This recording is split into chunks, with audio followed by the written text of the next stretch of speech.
ലീഗിന്റെ നിലപാട് നിർണായകമാണ്. ഇന്നലെ സാദിഖ് അലി ശിഹാബ് തങ്ങളുടേതായി വന്ന ഒരു ലേഖനം അത് ഏറ്റവും പ്രധാനപ്പെട്ട ഒന്നായി നമ്മൾ കാണണം. ഇന്നലെയാണ് ആ ലേഖനം വന്നത്. പിറക്കട്ടെ ലഹരിമുക്ത ഗ്രാമങ്ങൾ.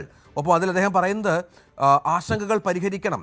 സുപ്രഭാത പത്രത്തിൽ എഴുതിയ ലേഖനത്തിലാണ് പറയുന്നത്, പിറക്കട്ടെ ലഹരിമുക്ത ഗ്രാമങ്ങൾ എന്ന പേരിൽ ബജറ്റിൽ മദ്യനികുതി ഇളവുമായി ബന്ധപ്പെട്ടുയരുന്ന ആശങ്കകൾ പരിഹരിക്കണം. സതീഷിനൊപ്പം പാറ പോലെ ഉറച്ചു നിന്ന പാർട്ടിയാണ് ലീഗ്. പക്ഷേ ഈ വിഷയത്തിൽ ലീഗിനും ആശയക്കുഴപ്പം, അഭിപ്രായ വ്യത്യാസമുണ്ട് എന്ന് പറയുന്നത് സതീഷിന് വലിയ പ്രശ്നം സൃഷ്ടിക്കും, സംശയമില്ല.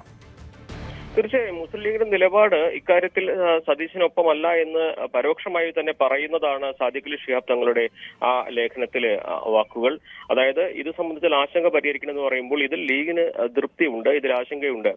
ഒരു ലഹരിക്ക് എതിരായിട്ടുള്ള പോരാട്ടം ഒരു ഭാഗത്ത് നടക്കുമ്പോൾ തന്നെയാണ് മറുവശത്ത് മദ്യത്തിന്, സോഫ്റ്റ് ആയിട്ടുള്ള മദ്യത്തിന് വ്യാപകത്തിന് വഴിയൊരുക്കുന്ന തരത്തിലുള്ള സാഹചര്യം ഒരുക്കുന്നത്. ഇത് ശരിയല്ല എന്ന നിലപാട് തന്നെയാണ് മുസ്ലിം ലീഗിനുള്ളത്. പക്ഷേ സർക്കാരിന്റെ മുഖ്യ സഖ്യകക്ഷി എന്ന നിലയിൽ ഈ ഒരു വിഷയത്തിൽ പരസ്യ പ്രതികരണത്തിന് ലീഗ് തയ്യാറാകുന്നില്ല എന്നുള്ളതാണ് പ്രധാനപ്പെട്ട ഒരു കാര്യം. ആ ഒരു ലേഖനത്തിൽ ഭൂരിഭാഗം തൂഫാനെ പ്രശംസിച്ചുകൊണ്ടുള്ള കാര്യങ്ങളാണെങ്കിലും ഇതിൽ ഈ ഒരു മദ്യനയത്തിനെതിരായ വിമർശനം കൂടി ഉണ്ട് എന്നുള്ളതും മറ്റൊരു രാഷ്ട്രീയമായിട്ടുള്ള ഒരു വ്യതിചലനത്തിനുള്ള കാര്യമായിട്ട് വേണം കാണുവാൻ. കാരണം രമേശ് ചെന്നിത്തലയുടെ നിലപാടുകളുമായിട്ട് മുസ്ലിം ലീഗ് ചേർന്ന് നിൽക്കുന്നു ഈ തൂഫാൻ വിഷയത്തിൽ, തൂഫാൻ നടപടികളിൽ. അതേസമയം വി ഡി സതീശന് വേണ്ടി രംഗത്തിറങ്ങിയ മുസ്ലിം ലീഗ് തന്നെ അദ്ദേഹത്തിന്റെ ഒരു മദ്യനയത്തിനെതിരായിട്ടുള്ള കാര്യത്തിൽ, അദ്ദേഹത്തിന്റെ മദ്യനയത്തിൽ വിമർശനം ഉന്നയിക്കുന്നു. അതൊരു രാഷ്ട്രീയമായിട്ടുള്ള ഒരു കാര്യം കൂടി ഇതിലുണ്ട് എന്നുള്ള കാര്യം വളരെ പ്രസക്തമാണ്.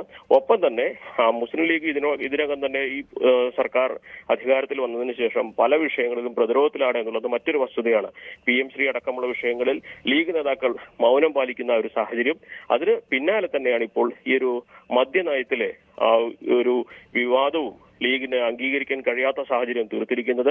എന്നാണെങ്കിലും മുസ്ലിം ലീഗിന് മദ്യനയത്തിൽ അതൃപ്തിയുണ്ടെന്ന് വ്യക്തമാക്കുന്നതാണ് സാദിഖ് അലി ശിഹാബ് തങ്ങളുടെ തന്നെയായ എഴുത്ത് വന്നിരിക്കുന്നത്. അതോടൊപ്പം ഇതിൽ പരസ്യ പ്രതികരണത്തിനാണ് തയ്യാറാകുന്നില്ല എന്നുള്ളതാണ് മറ്റൊരു പ്രധാനപ്പെട്ട കാര്യവും. രഞ്ജിത്ത്. ശരി, CV അനുമോദ് വിവരങ്ങൾ പങ്കുവച്ചു. സംസ്ഥാനത്തിന്റെ പുതിയ ചീഫ് സെക്രട്ടറിയെ ഇന്ന് മന്ത്രിസഭായോഗം തീരുമാനിക്കും. Chief secretary doctor A Jayathilak ഈ മാസം 30 വിരമിക്കുക.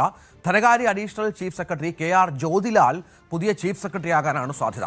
കേന്ദ്ര ഡെപ്യൂട്ടേഷനിലുള്ള മനോജ് ജോഷി, സഞ്ജീവ് കൗശിക് തുടങ്ങിയ പേരുകളും പരിഗണനയിലുണ്ടായിരുന്നു. എന്നാൽ ജ്യോതിലാൽ ചീഫ് സെക്രട്ടറി ആകാനാണ് സാധ്യത. അത്തരത്തിൽ ചില അടുപ്പം UDF-മായി അല്ലെങ്കിൽ കോൺഗ്രസുമായി, പ്രത്യേകിച്ച് മുഖ്യമന്ത്രിയുമായി ഉള്ള ഒരു ഉദ്യോഗസ്ഥൻ കൂടിയാണ് ജ്യോതിലാൽ. സ്വാഭാവികമായും അത്തരം ഒരു തീരുമാനത്തിലേക്ക് കാര്യങ്ങൾ എത്തുമെന്നാണ് വിവരം.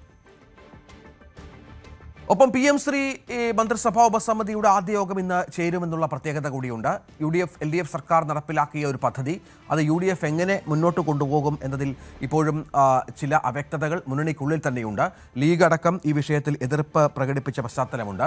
നിയമസഭാ സമ്മേളനത്തിന് ശേഷം വൈകിട്ട് 4 മണിക്കാണ് വിദ്യാഭ്യാസ മന്ത്രി N ഷംസുദ്ദീൻ്റെ അധ്യക്ഷതയിൽ ഈ യോഗം ചേരുക. വിദ്യാഭ്യാസ മന്ത്രി, എക്സൈസ് മന്ത്രി M ലിജു, ഉന്നത വിദ്യാഭ്യാസ വകുപ്പ് മന്ത്രി റോജി M ജോൺ, മന്ത്രി PC വിശ്വനാഥ് എന്നിവരാണ് ഉപസമിതിയുടെ അംഗങ്ങൾ. കഴിഞ്ഞ ആഴ്ച ചേർന്ന മന്ത്രിസഭാ യോഗമാണ് മന്ത്രിസഭാ ഉപസമിതി രൂപീകരിച്ചത്. ലീഗ് ഉൾപ്പെടെയുള്ള UDF ഘടകകക്ഷികൾക്ക് പദ്ധതിയുമായി മുന്നോട്ട് പോകാനുള്ള നീക്കത്തോട് വിയോജിപ്പുണ്ട്. ഈ സാഹചര്യത്തിലാണ് പ്രധാനപ്പെട്ട ഈ യോഗം ചേരുന്നത്.